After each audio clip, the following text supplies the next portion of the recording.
20 years, some 100. That's the lifespan of the 7 perennials I'm about to show you. Now walk into your local nursery this weekend and count how many 3-year plants they are selling you. Count the annual beds. Count the impulse buys by the register. That is the business model. You buy, it dies next year, you come back, you buy again. Plant the right 7 perennials once, and you never come back. That's why they don't push them. I'll rank these 7, from those that will outlive your mortgage to those that will outlive you. Number 1, you've probably already seen in your grandmother's yard. Big silky flowers the size of a grapefruit in May. I've been sitting on it for the reveal. Stay with me.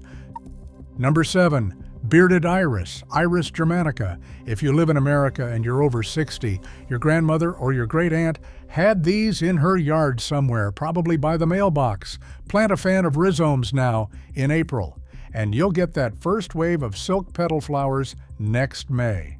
After that, every single year for 20 to 30 years. Here's the thing nobody told your grandmother. Every 3 or 4 years, you have to dig the rhizomes up, split them apart with a bread knife, and replant. It takes 10 minutes. If you skip it, the clump gets overcrowded and stops blooming. And every year somebody calls a nursery asking what happened to their iris. Nothing happened. You just have to divide them. Do that, and they will outlive your mortgage. Number 6, hostas. And I know half of you just sighed, I already have hostas. Tell me something new. Fine. Here it is. The hosta you already have is the one the nursery wants you to have. Small, slow, undramatic. The one that actually stops traffic is the one they barely stock. Empress Wu. Plant her now. Give her 5 years, and you will have a single leaf the size of a dinner plate and a clump 6 feet across.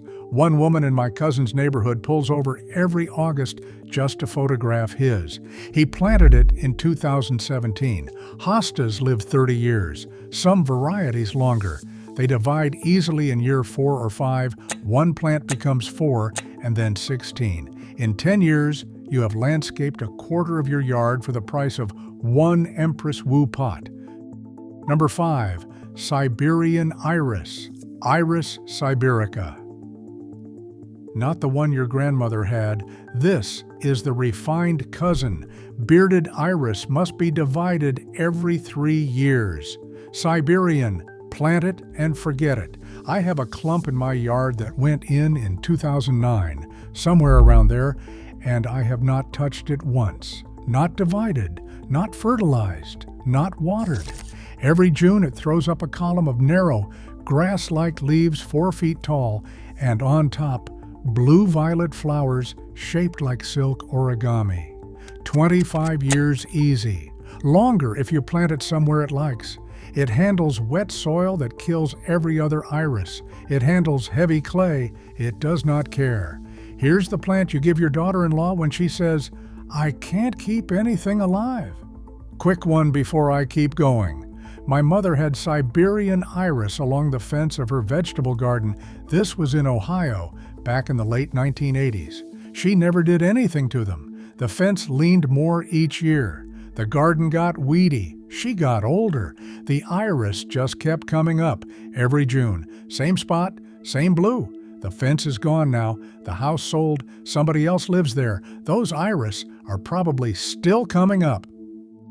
Number 4, bleeding heart. The old Latin name was Dicentra spectabilis. They moved it into a different genus called Lamprocapnos about 20-some years ago, but nobody uses that name. Don't worry about it. This plant lives 20 to 25 years in a shady spot, and it is, I'll say it, the most sentimental plant in the American garden. Every cottage garden photo you've ever seen has one of these, arching stems, rows of heart-shaped pink flowers dangling from them like little lockets. Here is what nobody tells you. Bleeding heart goes dormant in midsummer. The leaves yellow and the stems collapse, and you think it died. It did not. It just went to sleep until next April. Plant a hosta beside it, the hosta fills the gap, and you have spring color from the heart and summer foliage from the hosta for the next 2 decades. Number 3, daylily. Hemerocallis. The name means beautiful for a day. Each flower only lasts 24 hours, but the plant puts out dozens of buds on each stalk over 6 weeks. Chicago Botanic Garden ran a daylily trial. They tested over 50 cultivars. The ones that came out on top, after years of neglect, no fertilizer, no watering, no division, were the old reliable ones, not the fancy reblooming hybrids. Happy Returns, Stella d'Oro, Autumn Minaret, and Sammy Russell. Stella d'Oro gets a bad rap, I will give you that one. Those you plant once, and 25 years later, they're still there, throwing up yellow and gold and red stalks in July. I have never met a gardener who regretted planting daylilies, not one. Number 2, the Lenten rose, Helleborus orientalis. And this is the plant on this list that most of you have never planted, and every one of you should. Here's the thing nobody ever mentions. Helleborus blooms in February, when there's still snow on the north side of your house and every other plant in your yard is a dead stick. These are sending up flower buds. By March, they're in full color, nodding cups of pink, purple, white, and speckled green, and they hold for 6 weeks, a 25-year life. Evergreen leaves all winter. Deer and rabbits don't touch them. Shade to part shade. A plant that blooms while everybody else is still looking at a brown yard. I'll be honest, I'm amazed this plant isn't in every American yard yet. It's slowly catching on. Be early. Before I give you number 1, let me say one thing. These first 6 are already better than 90% of what your neighbors are planting this spring. Any one of them is going to outlast the next president, probably the one after that. But number 1 is in a different category. It doesn't just outlive your neighbor's gardens, it outlives the gardeners. That's why I saved it for last. Number 1, peony, Peonia lactiflora, the queen. I'll just give you the numbers. The oldest documented peonies in America are at Longwood Gardens in Pennsylvania. They went into the ground around 1920. That's over a century ago. Same plants, same blooms every May. Somebody's great-grandmother saw those plants flower. Now somebody's great-granddaughter does.